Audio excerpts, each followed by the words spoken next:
Northland dairy farmer Tom Powell developed herd home shelters, which have now been constructed on hundreds of farms around New Zealand.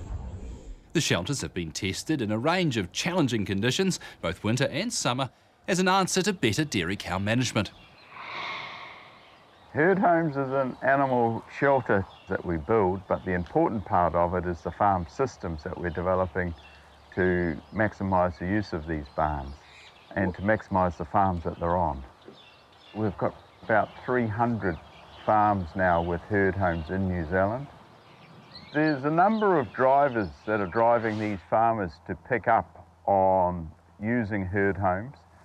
Some of it around is making their farms viable again by lifting production and dropping costs.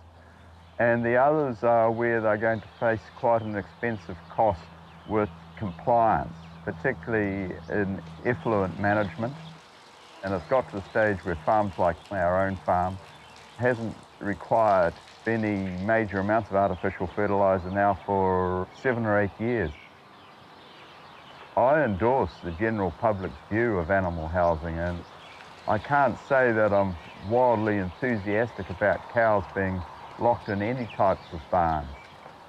Where I see it coming is becoming more strategically used, where cows get the opportunity to actually come back to shelter, shade or warmth when they require it, and that cows are fully fed all the time, and our cows are well fed and well looked after.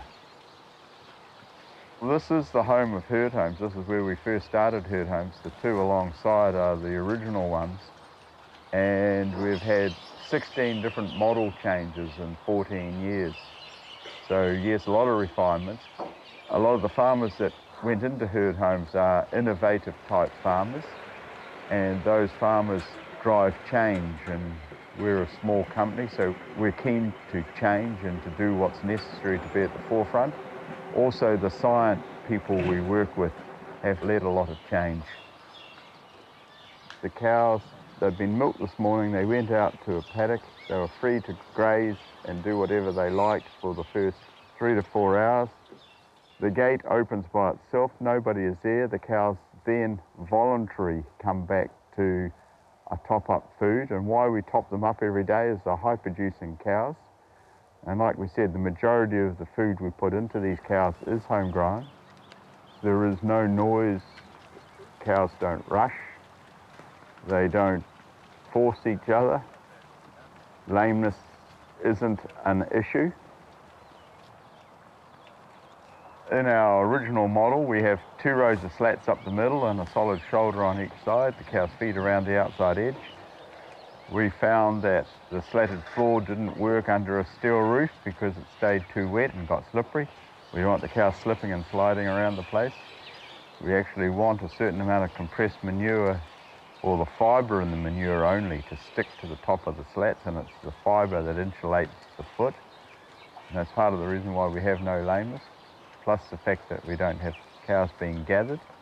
And so the clear roof's vital for that. The clear roof is also vital to let natural light in, which restricts the amount of unwanted bacteria that can grow.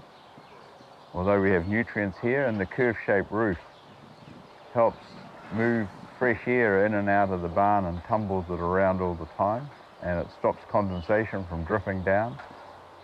We're often asked to do slats under steel roofs, and we won't put our herd home slats into steel roofs.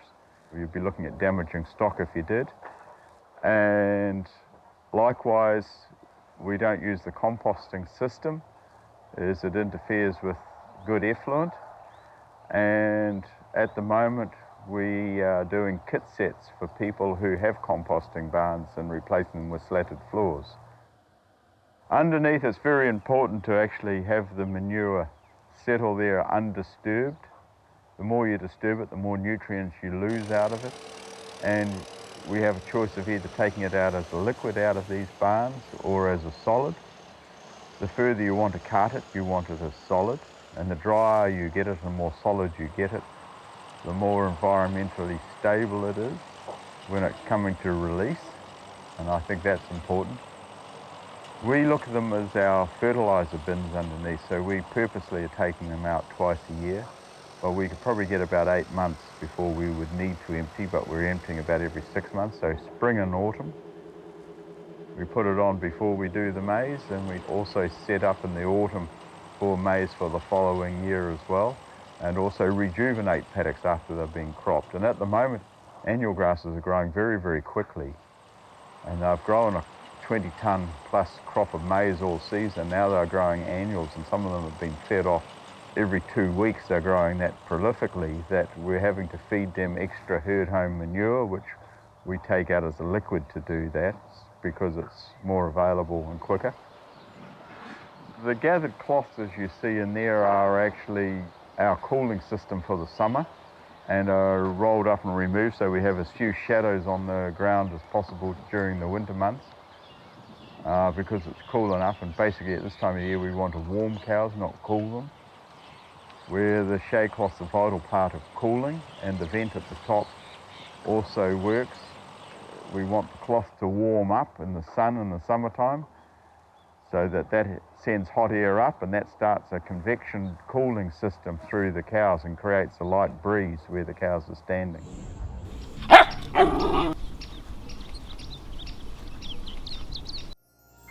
This program was made with funding from New Zealand On Air.